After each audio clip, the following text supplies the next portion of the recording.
In 1999, there was a civil war, religious war that broke out on an island called Ambon in Indonesia. It broke out in 1999. It went into about 2002. Over 5,000, 6,000 people lost their life. And more than 30,000 people also become refugees and lost their homes and stuff. And if you look in history, this is some of the pictures you can find. Can you see that it's actually the whole town being burnt down? There was a big wars happening, and people were killing each other in streets. And I didn't want to put too much of the pictures, but some pictures even have all the dead body laying on the floors, on the ground, and people just walking by. There's a lot of people just injured, hurt. And when I looked at this, I was just amazed. In the midst of this religious war broke out on the island, this tiny island of Ambon, which actually spread across all the islands around it. And God protected someone that we know very well. Not just to protected her, but raised her to be a woman of God, to testify, to tell others what God has done for her. So I just asked Nababri to come up and share the story. So she's a survivor of this religious conflict. I know many of you, even in church, probably didn't know the extent of her background. I know it's a very brave thing she's going to do. She's our youth leader, and so Nababri remembers as a young child of surviving through this. Go for it.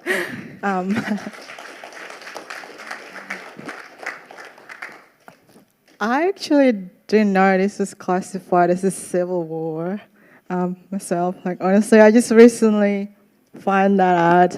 Because as a young child, like growing up, I thought it was just part of normal life. Like, everybody's lost their homes. Everybody had to stay at home because you couldn't go out because it's so unsafe. Like, there's road blockages everywhere. And, like you hear people died here and there, and you have to like go to safer places and stuff. So I thought it was just like a riot. It was just a really, really unsafe time of our lives. And everybody that I know in the town actually went through the same thing. So I thought it was, everybody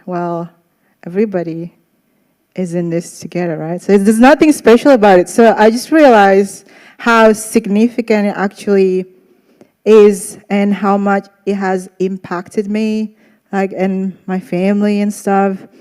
And when I look back, I just see how much God had protected us and all our families. And none of us died.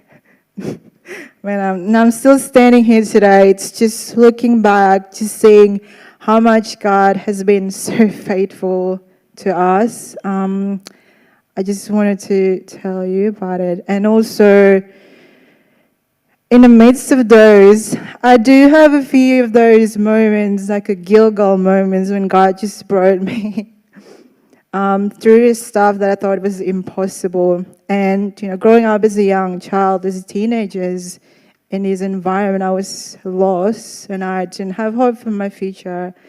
And I thought I wasn't going to finish my high school even. But I found Jesus when I was in year 11.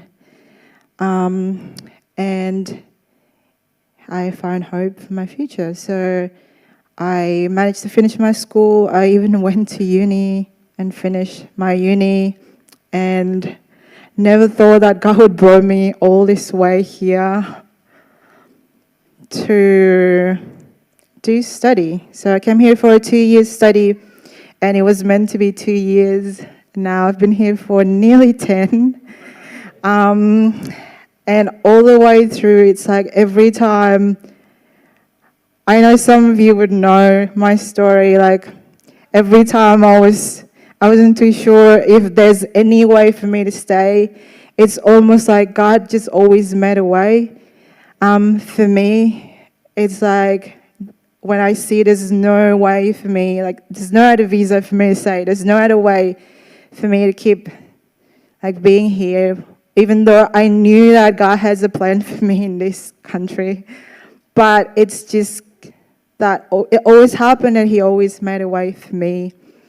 And looking back over my life, he's been so faithful. And he's the God who took me out of Egypt through the wilderness and through the waters when there is no way. He's the God who made a way for me.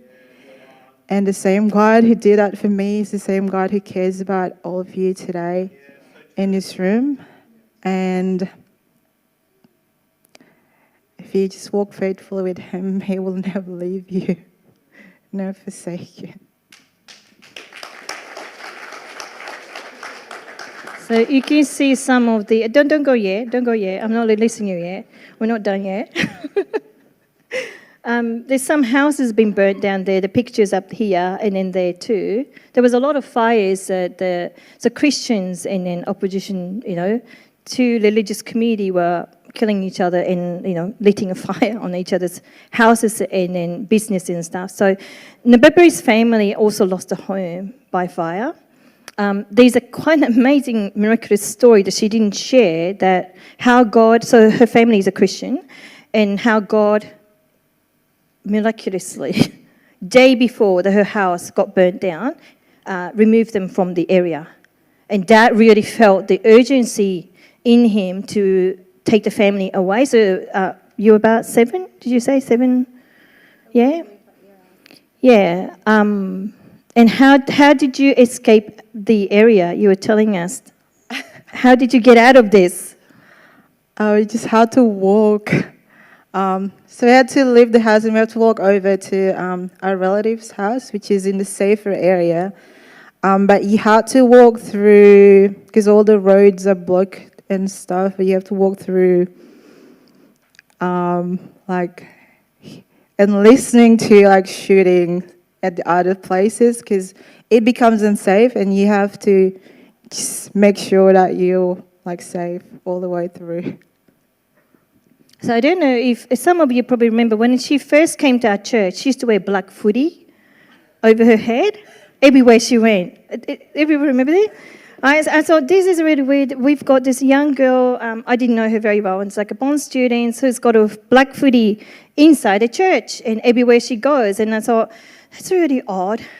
Anyway, what she was actually, because she was conditioned to hide herself, to protect herself so she won't get shot since a young age.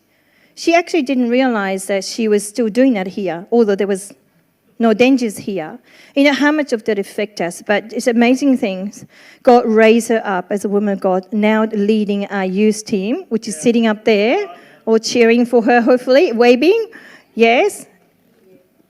And so God has a purpose and plans in everything we go through in our life. This is an amazing testimony, and every one of us had their stories. Thank you for sharing. It's very brave of you.